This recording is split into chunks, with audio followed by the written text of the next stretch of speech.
All right, so in that why sentence, now remember that the why sentence is really incredibly important. It's the most important sentence you're going to write in your letter.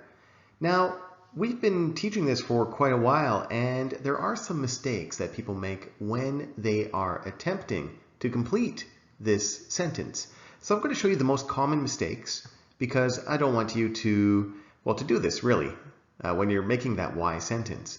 Now, we're going to, of course, take a look at a lot of examples over the remainder of this lesson. But in your mind, I want you to go in just knowing that these three mistakes are mistakes that you should not make in making that why sentence. All right, so remember we have topic 1, 2, and 3.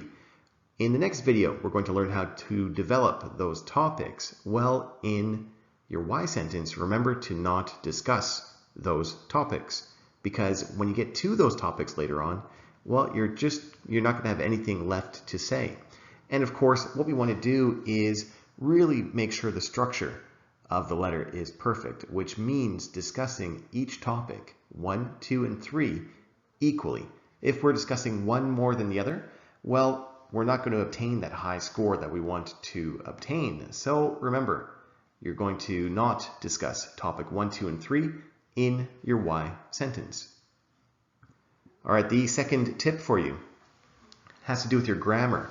Now remember, we are aiming to make our grammar as high as possible as well by structuring our essay perfectly. So what we need to do, of course, is really make sure that we're using the proper tense for grammar. So we're going to use the simple past usually when we are using this method here.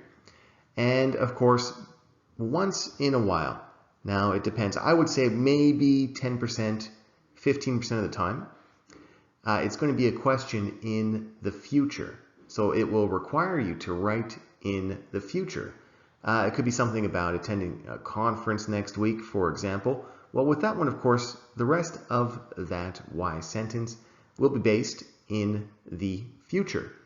All right, and of course, one thing to really make sure of, and I know it sounds maybe a little bit strange, but try not to include feelings in your letter.